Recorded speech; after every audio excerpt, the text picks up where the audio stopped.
Welcome to the 2020-2021 Wrestling State Rules Interpretation Meeting for Coaches. My name is Tyler Brooks. I am a Director of Officiating and Sport Management here at the Ohio High School Athletic Association, and I am also the Administrator for the sport of wrestling. Later on, you will hear from Toby Dunlap, our Director of Wrestling Officiating Development, or DOD. Please take a second to review this slide. If you are viewing this presentation using a Chromebook, we strongly recommend that you stop and use a different device to view the presentation. If you proceed with a Chromebook, there is a chance that your attendance will not be recorded. Again, a Chromebook is different from the web browser Google Chrome. If you don't know what a Chromebook is, you're probably not using one and you're okay. As you all know, this is a requirement as outlined by General Sport Regulation 2, required of all head coaches. Your attendance will be reflected in your myOHSAA profile immediately, so please, upon completion of this meeting, jump into your myOHSAA profile and verify your meeting attendance. If an athletic director is viewing it, they can also check their attendance for all of their coaches as well. Two important documents for each wrestling season is the OHSAA Wrestling Manual and the OHSAA Handbook. The Wrestling Manual is always available for viewing and download from the wrestling webpage on OHSAA.org. Similarly, the OHSAA Handbook, which contains any reference to bylaws, general sport regulations, or sport-specific regulations, is always available online as well on the school resources webpage, and also your athletic director also has a physical copy of the OHSAA handbook. This rules meeting will not cover any changes related to the wrestling season, with any potential changes that will occur due to the COVID-19 pandemic. Guidance is still being formulated in conjunction with the Ohio Department of Health, the Governor's Office, and the Ohio High School Wrestling Coaches Association. Guidance will be forthcoming on several different areas, but it will be shared in standalone communications. We wanted the traditional state rules meeting to keep its kind of core message and then to share the guidance documents in their own manner so that they got the direct attention they deserve and need when they are prepared for distribution. The first day of coaching is November 13th. And the earliest preview is, of course, the day following on November 14th. The season schedule or calendar can always be reviewed from the wrestling webpage on OHSAA.org, as well as at the end of the wrestling regulations within the OHSAA handbook. As required by state law, all coaches must have a pupil activity coaching permit. These are issued by the Ohio Department of Education, not by the OHSAA. So again, if you have any other coaches on your staff, be it paid or volunteer coaches, they must have an active PAP issued from the Ohio Department of Education before they are permitted to participate with your team in a coaching capacity. As of August 1st, 2019, wrestling is now classified with the other individual sports as it relates to out-of-season instruction. For instance, wrestlers may participate with a non-school program outside of the school season with no restriction when coached by either a school coach or a non-school coach. You'll see these citations 732, 753. Those refer to general sport regulations, again, in the OHSAA handbook. Going down the line, a school team's coaching staff may coach wrestlers from their school outside the school season. However, students from the school team shall not be required to attend the coaching instruction. That's a very key component of all of these changes. They cannot be required of team members. And then finally, individual coaching instruction may be received by a member of the school team at any time from either school or non-school coaches or instructors. As in the past arrangement, there is no contact period in OHSAA wrestling. This is more in alignment with other individual sports and is much less restrictive in what coaches can do out of season with their wrestlers. In the sport of wrestling, there are 4 scrimmages permitted, or 3 scrimmages and 1 preview, and scrimmages can be held at any time during the season after the first practice. For scrimmages, there is a 3-hour limit for competition. If you desire to hold a preview, there's 1 permitted per team. They may occur starting on November 14th, and admission may be charged, but maybe most importantly, an individual is limited to 3 one-minute periods during a preview.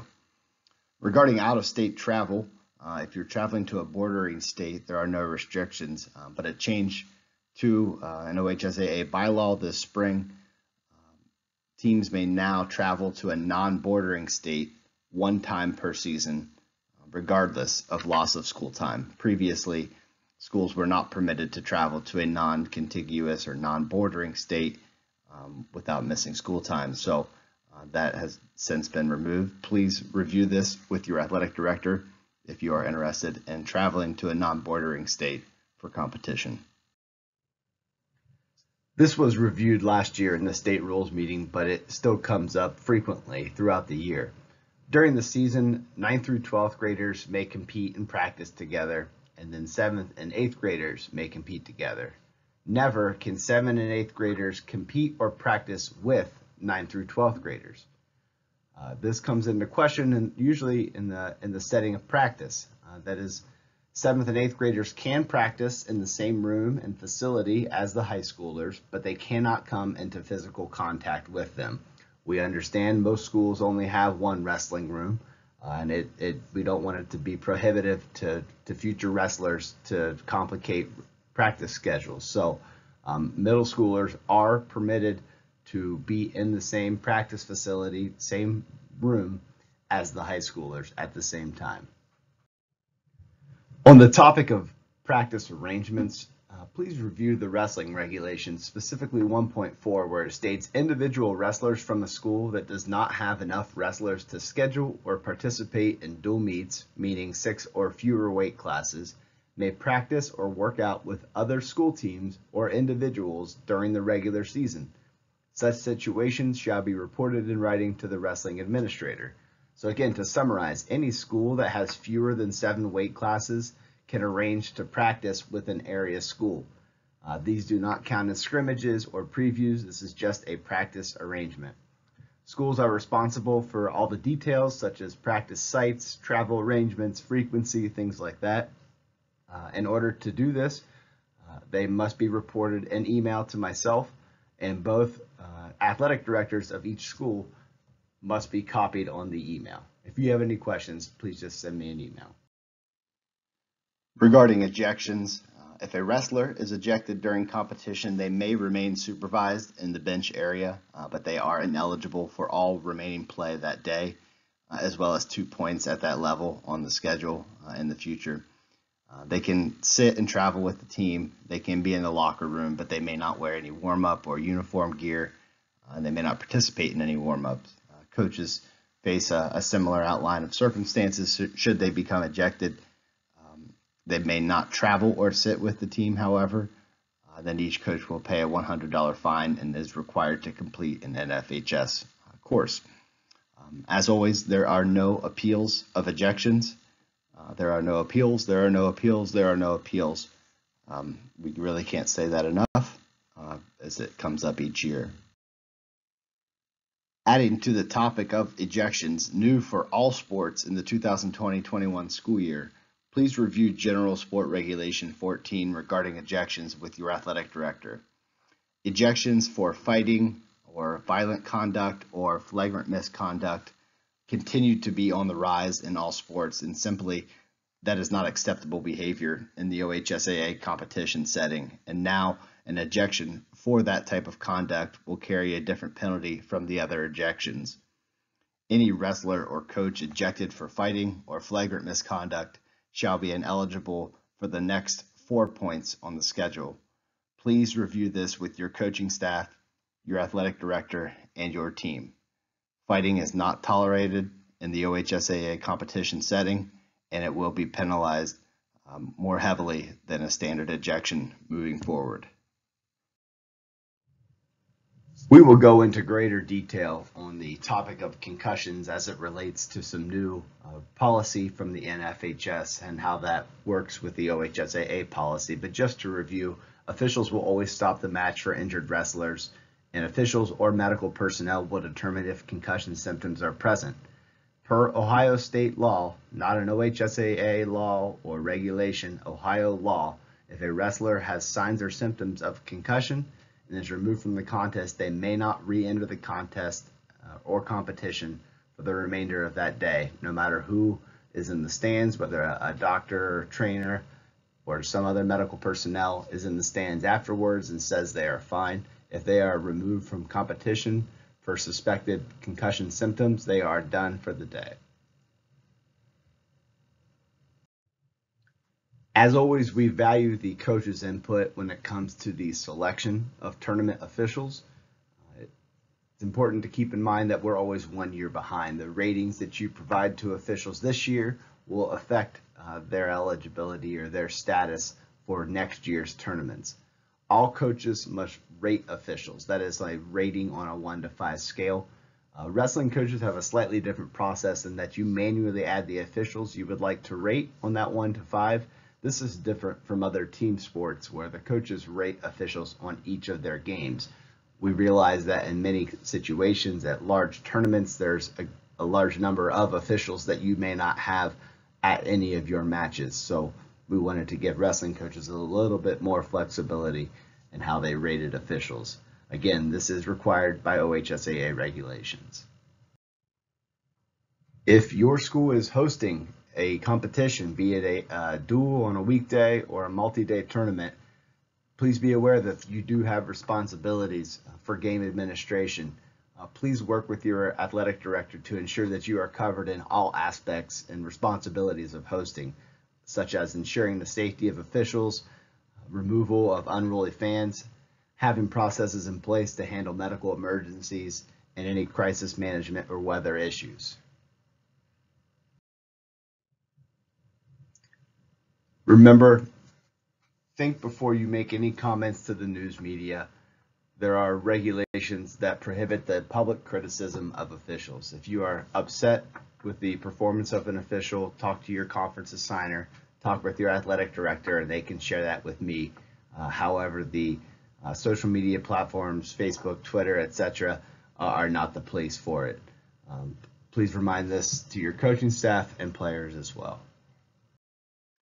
As was shared in the September 3rd email to all wrestling schools, the dual team wrestling tournament has been suspended for the 2020-21 school year. I do remain optimistic that the tournament can resume in the future with continued creative collaboration between our office, the Coaches Association, and our schools. A topic that I frequently get questions on is the topic of weight allowances, and I wanted to take this time to review them with you. There are 3 types of weight allowances: calamity days, consecutive days of competition, and the December 25th weight allowance. In order for a wrestler to use any weight allowance at a particular weight class, that wrestler must have made scratch weight at that weight class prior to that event. Again, a wrestler cannot use any type of weight allowances to make scratch weight at a weight class for the first time. A coaching point of emphasis for this year I wanted to address is kind of the topic of who to ask. Oftentimes coaches, especially newer coaches, aren't quite sure who to ask a question to, so they will often reach out to a local, maybe well-respected referee. All referees, including our DODs and our state rule interpreters, are really only authorized to speak on questions relating to the NFHS rulebook. They are not authorized to speak on any OHSAA regulations.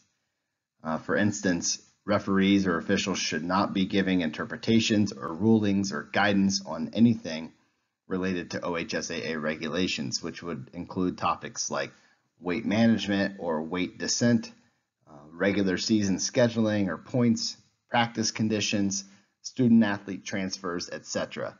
Those are not germane to the NFHS rulebook, and thus asking a referee or an official is not appropriate and should not be done. So all non-rules related questions need to be first directed to your athletic director and then to me for any questions that would be related to OHSAA regulations, the weight management program, or any questions pertaining to the OHSAA individual tournament. Another new coaching point of emphasis for this year, a set of girls' weight classes were approved for the 2020-21 wrestling regulations. We had anticipated that a national set of girls' weight classes would be approved by the NFHS this spring and included in the rule book, but that did not happen. So the weight classes were established in collaboration with the Ohio High School Wrestling Coaches Association, and that set of weight classes will be used during regular season events when all participants are female. Please take a minute to jump into the wrestling regulations and review Wrestling Regulation 1.7 for the specific weights. A topic that I frequently get questions on is the topic of weight allowances, and I wanted to take this time to review them with you. There are three types of weight allowances: calamity days, consecutive days of competition, and the December 25th weight allowance.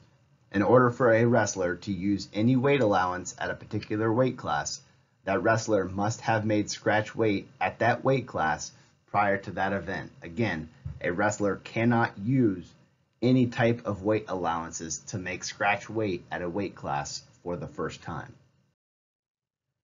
Calamity day weight allowances are used when at least one participating school in an event is not able to practice the day immediately preceding an event.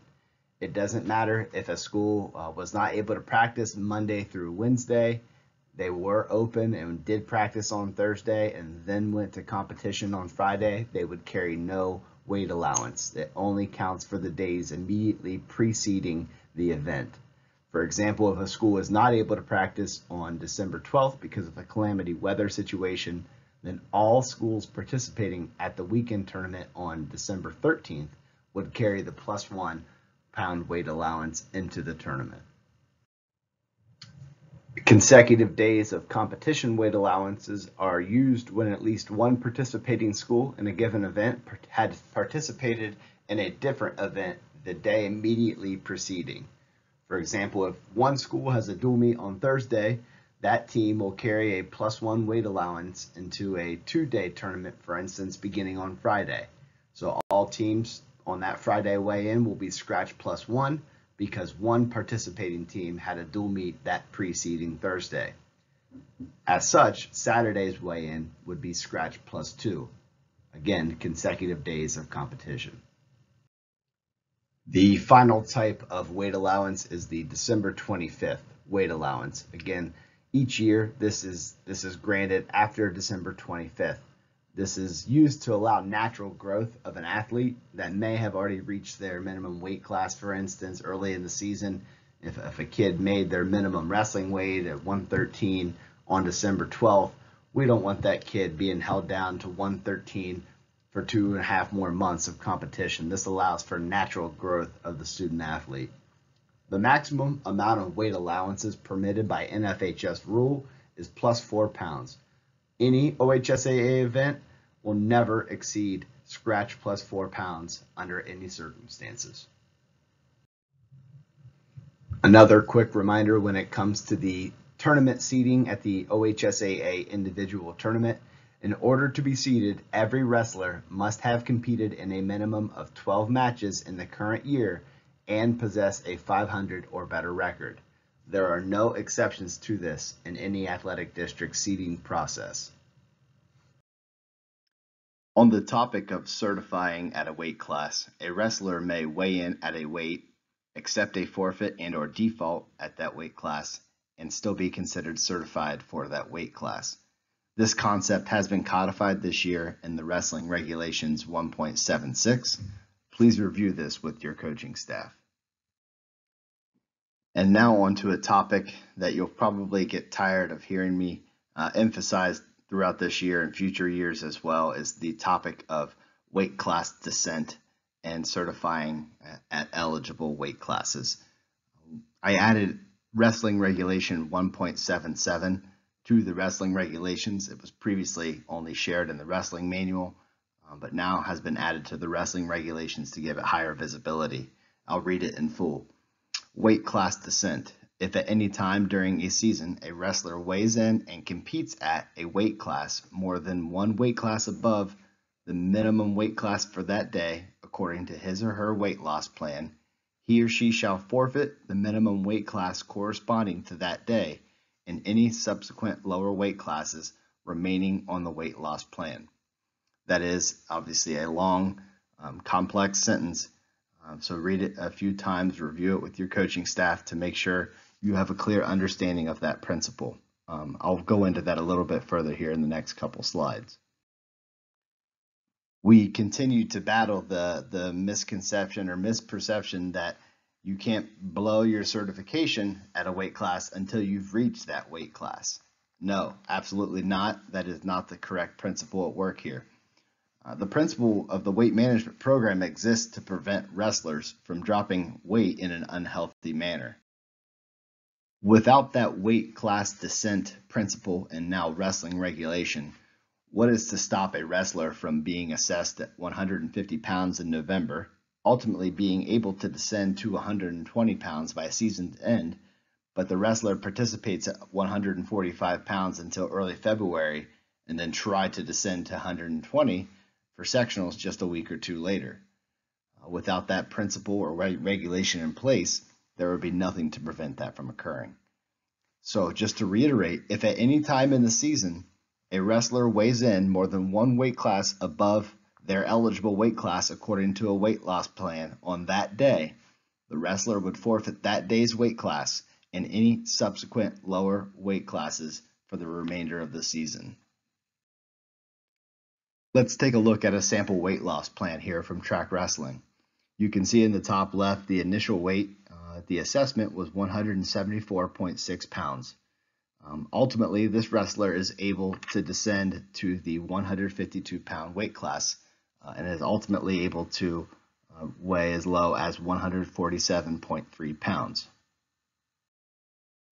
I have kind of clipped that header information with the initial weight and then the ultimate minimum weight class and minimum weight at the top of this slide. However, I want to draw your attention to December 31st on this weight loss plan. On that day, this wrestler is eligible for the very first time to compete at the 160-pound weight class. If this individual were to still be weighing in and competing at the 182-pound weight class, they would then have lost their opportunity to certify at 160 for the remainder of the season, as well as their opportunity to certify at 152. So again, just to state, on December 31st here, if this wrestler was still up in his or her weight and weighing in for the 182-pound weight class on this day that he or she became eligible for 160 pounds, they would then be ineligible to certify at 160 and any subsequent lower weight classes. Please, please, please review each of your wrestlers' weight loss plans in detail with the wrestler themselves, your coaching staff, to pay close attention to when those first days of eligibility begin.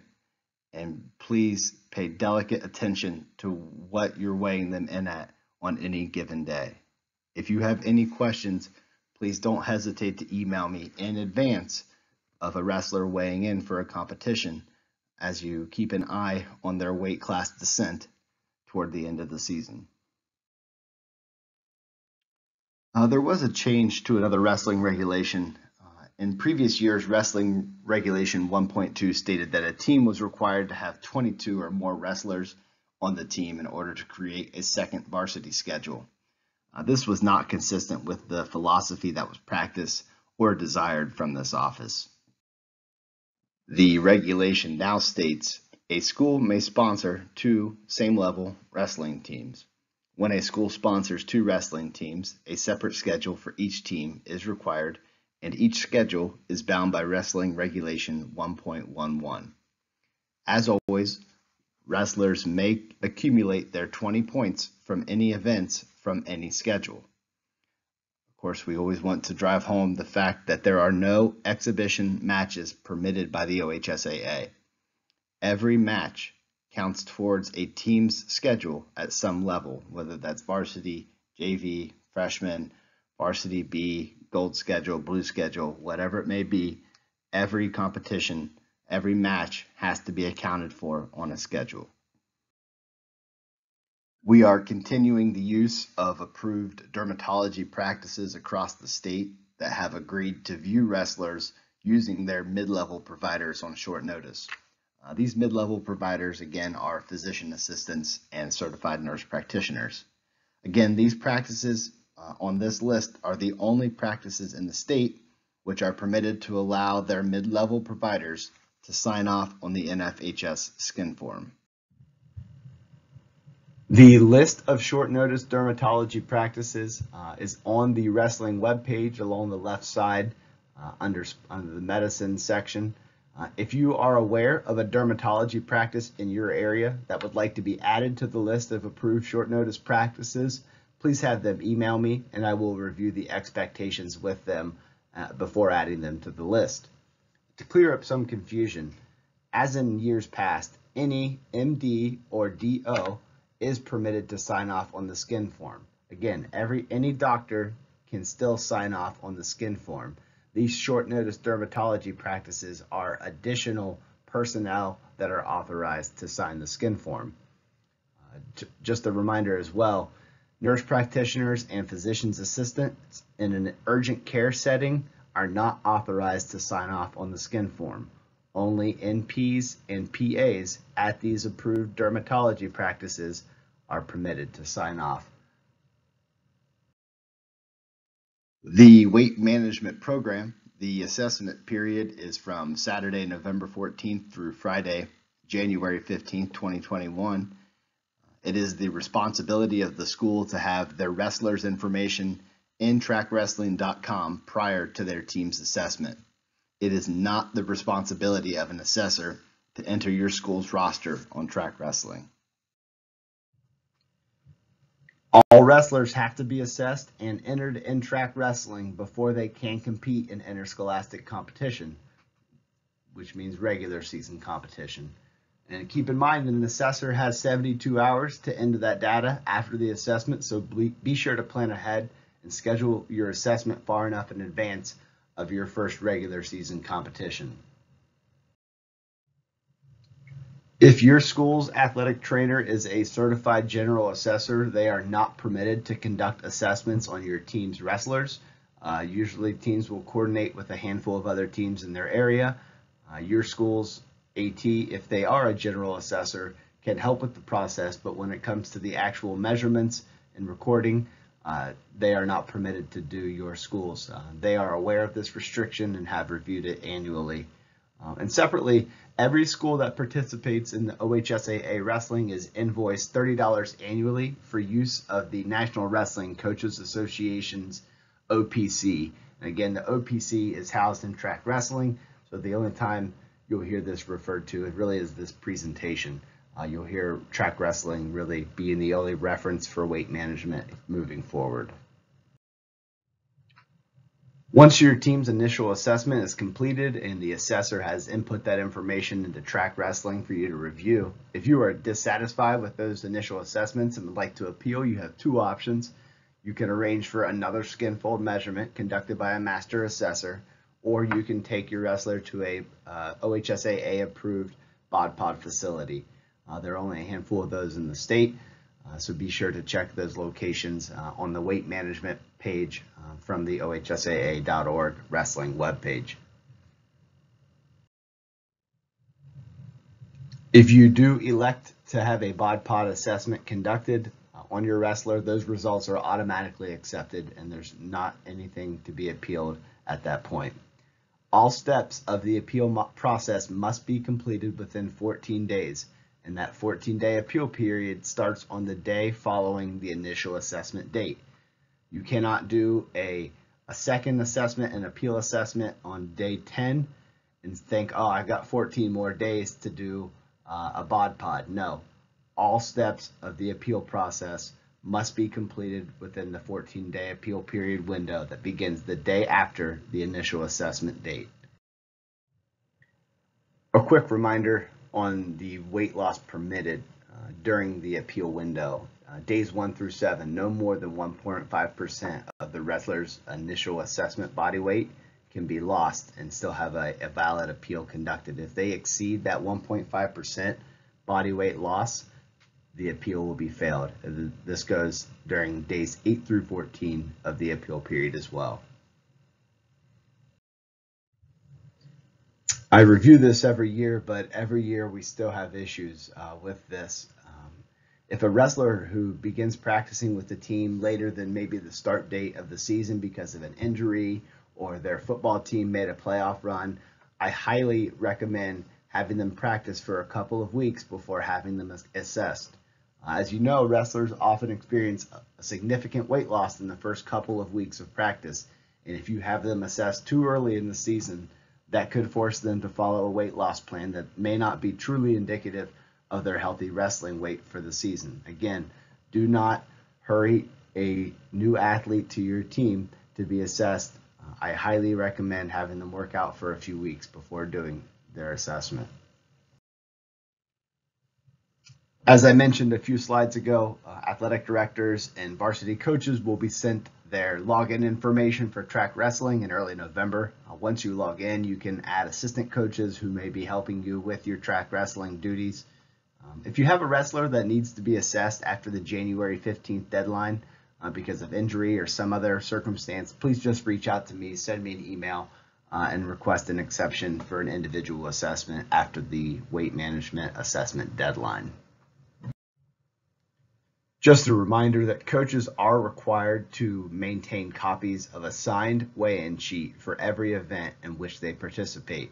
These weigh-in sheets, as you know, can be requested for inspection by opposing coaches to verify a wrestler has been certified at scratch weight at a particular weight class before being permitted to use any type of weight allowance at an event. Again, keep copies of the signed weigh-in sheet for every event that you participate in and travel with those to every event.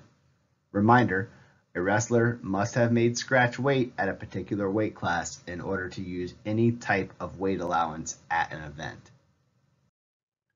Additionally, coaches must retain any completed OHSAA skin forms for the duration of the season. These skin forms must be presented at weigh-in should a wrestler's skin condition come into question. Remember, the health and safety of all participating wrestlers is the most important aspect of all interscholastic competition. And now I would like to turn the presentation over to Toby Dunlap, Director of Wrestling Officiating Development, as he reviews NFHS rules changes and points of emphasis. You may hear Toby reference some matters related to officiating as he shares this content with the officials for their state rules interpretation meeting. If there is anything that is only germane to the officiating community, please disregard the comment. Hello, this is Toby Dunlap, Director of Officiating Development for Wrestling. Thank you for participating in this web-based wrestling rules interpretation presentation for the 2020-2021 season.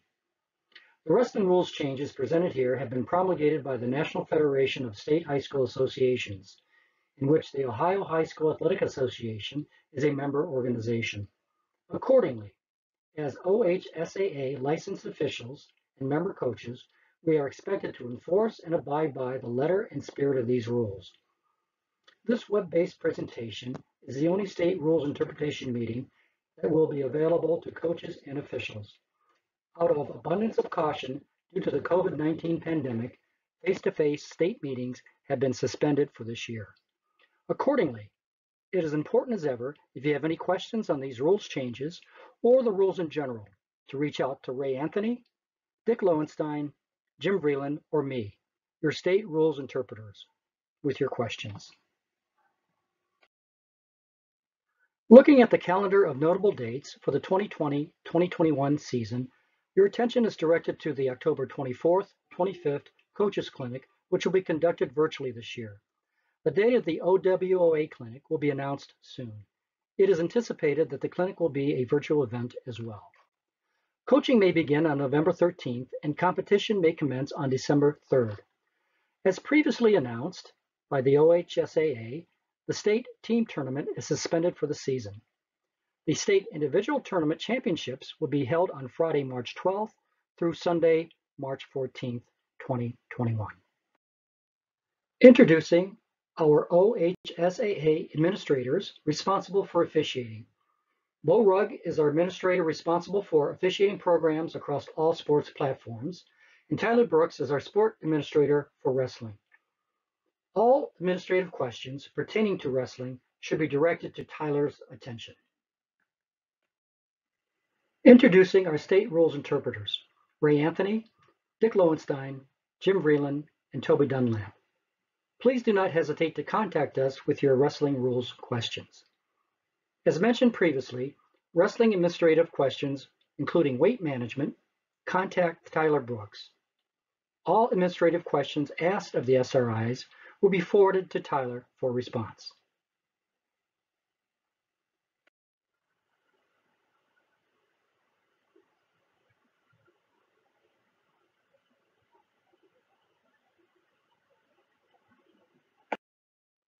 This rules addition was added to be consistent with the undergarment requirement for the singlet and a form-fitted compression shirt uniform top. When a female wrestler chooses to wear a singlet, it should ideally be a singlet specifically designed for female wrestlers, in which the arm openings are cut significantly higher than the traditional singlet designed for male wrestlers. If a wrestler's shoe comes off during the course of wrestling, a technical violation will be assessed. The injury clock will be started to correct the situation. While this is a newly mandated rule by the NFHS, we have followed this protocol in Ohio for several years now. Hair length is no longer restricted. However, a wrestler may choose to wear an approved hair cover or an approved hair control device. While the hair rule no longer exists, those who choose to wear a hair covering for cultural, religious, or personal hygiene reasons still must adhere to the existing rule that the covering shall be attached to the ear guards, must be a solid material and non-abrasive. The restrictions on facial hair have not changed. Wrestlers must be clean-shaven. A contestant may compete with facial hair if a face mask designed for wrestling is worn. A neatly trimmed mustache that does not extend below the line of the lower lip is allowable. Note, even though hair length is no longer restricted, sideburns must not extend below the earlobes. A legal hair control device must be made of a material that is non-abrasive, soft, and flexible. Ribbon, yarn, rubber bands are considered non-abrasive and are considered permissible, so long as the fingers cannot be caught. Hairstyles secured by hairspray, hair fixatives, etc. are considered abrasive and are not permitted. Beads, bobby pins, barrettes, pins, hair clips, etc., or any other hair control device that is sharp and or abrasive are not permitted. Contestants shall have the opportunity to weigh in shoulder to shoulder a maximum of 1 hour before the start of a dual meet. Contestants shall have the opportunity to weigh in shoulder to shoulder or by teams at the tournament site. Note, the word contestants is used generically and includes both male and female wrestlers. Opponents, regardless of gender, shall weigh in together because of the modification of the rule that requires them to wear a legal uniform for weigh-ins. The referee or other authorized individuals, regardless of gender, is permitted to supervise weigh-ins because of the modification of the rule that requires contestants to wear a legal uniform for weigh-ins. Since contestants are now required to weigh in a legal uniform, skin checks can now be performed on all gender of wrestlers by the referee or designated on-site meet-appropriate healthcare professional immediately prior to or immediately after the weigh-in. On the scale, low-cut socks may be worn, but may not be worn or taken off as a means of making weight. If a wrestler steps onto the scale to weigh in wearing low-cut socks and is overweight, the socks cannot be taken off to make weight on a subsequent attempt. If a wrestler steps onto a scale to weigh in wearing no socks and is underweight for a particular weight class, low-cut socks cannot be worn on the subsequent attempt to make weight.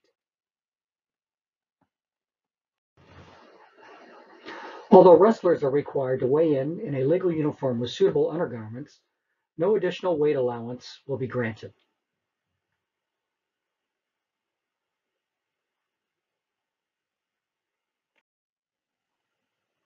To reiterate, wrestlers are now required to weigh in wearing a legal uniform with suitable undergarments.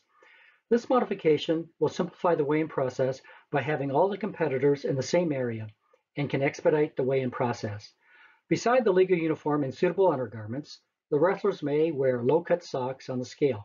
As mentioned previously, socks cannot be removed or added to alleviate the effect on the wrestler's weight loss or weight gain.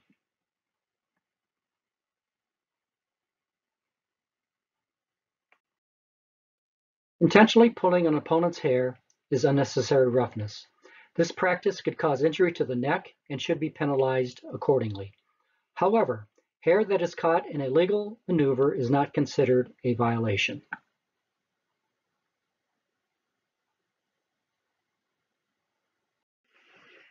With the 2020-2021 rules changes, there can be no technical violation for fleeing the mat if near fall or takedown points have been earned.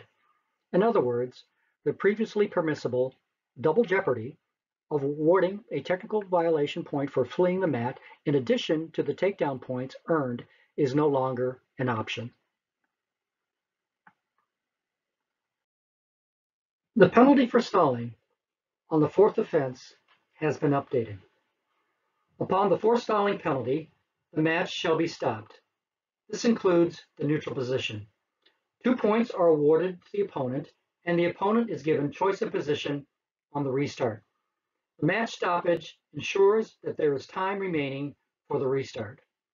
Additionally, this mitigates the potential confusion about awarding choice on the next restart, when a lot of time has elapsed between the fourth stalling penalty and the next match stoppage. An imminent scoring rule for potential takedowns, reversals, and escapes has been implemented. When a match is stopped for an injury during a scoring situation, the official makes the determination that the scoring would have been successful had the action continued. The referee charges the injured wrestler an injury timeout and awards the applicable points to the opponent. The imminent near fall rule, Rule 5.11.2, F through I, when the defensive wrestler is injured or bleeding, has not changed and is not affected by this rule addition.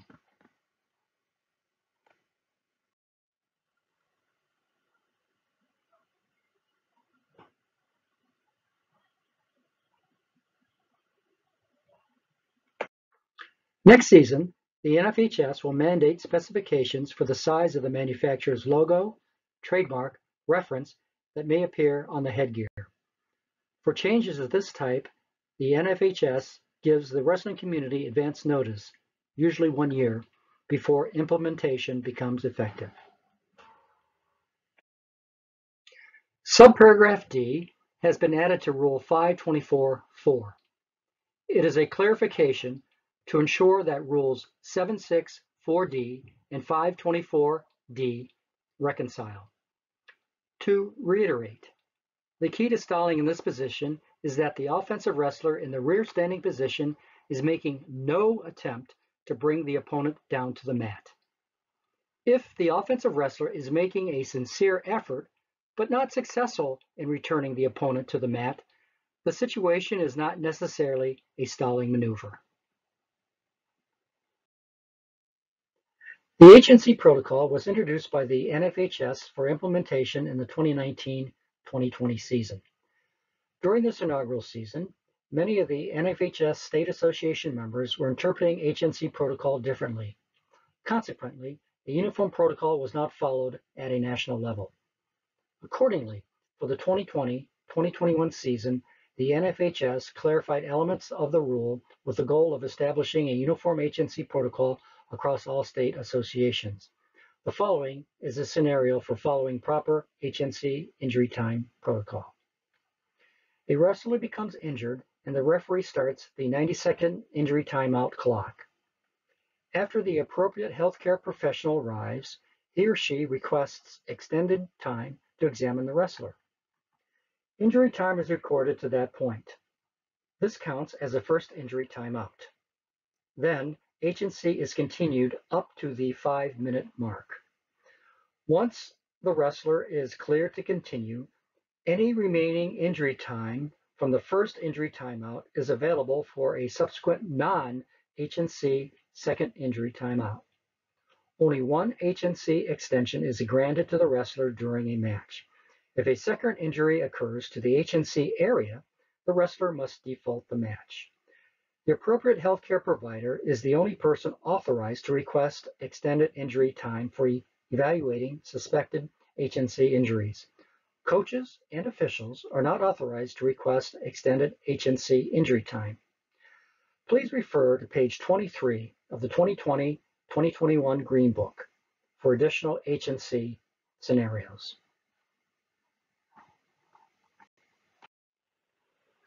Subparagraphs E and F have been added to Rule 763. This ensures that Rules 524.3 and Rule 763 read the same. It is merely a clarification. The following slides are NFHS wrestling points of emphasis to existing rules. The head coach has the obligation to ensure that each wrestler is properly equipped and in proper uniform. Regarding the uniform and wrestler's appearance, we are experiencing modesty challenges which reflect negatively on the sport, which puts more onus on our coaches to be accountable. Furthermore, he or she is the adult who is responsible that each wrestler's skin and nails are suitable and compliant for competition. Before each match, it's incumbent on the official to ask the head coach of each participating team, are your wrestlers legally equipped and ready to wrestle? Now more than ever, it is imperative that all of us use best practices to control and mitigate the spread of communicable diseases. The next 9 slides is a review of best practices to ensure that we provide the best environment for our student athletes to compete. In addition, the practice of frequent hand washing, mask wearing, and social distancing, to the extent possible in our sport, will go a long way to ensure that the spread of communicable conditions is mitigated. Please read the following slides for more information on cleanliness. There is no further narrative associated with these slides.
Our objective is to encourage good sportsmanship and appropriately discourage bad sportsmanship behaviors and acts through the proper application of the rules. One of our most important functions is to be role models to the athletes we coach and officiate. The next series of slides relate to preseason information sources for concussion protocol and communicable skin condition information. It's best to review this information at the outset to be prepared for in-season events.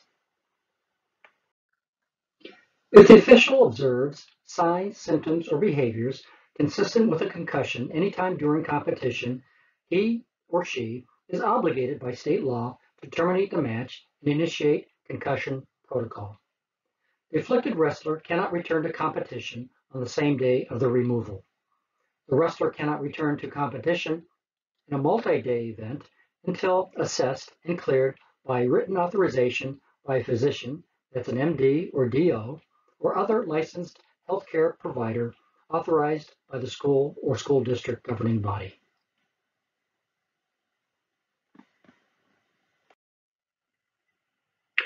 It is highly recommended that coaches and officials review the skin check protocols and guidelines before the season commences. The OHSAA wrestling website offers several resources.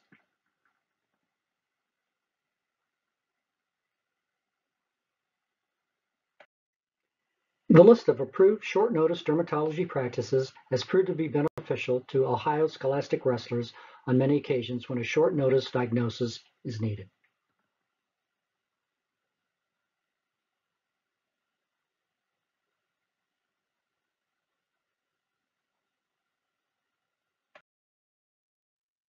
Thank you, Toby, for your presentation.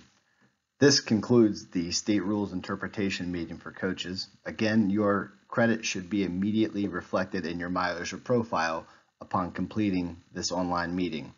If you do not see your credit reflected, please check with your AD and then have him or her contact me if it is missing. Thank you and good luck this season.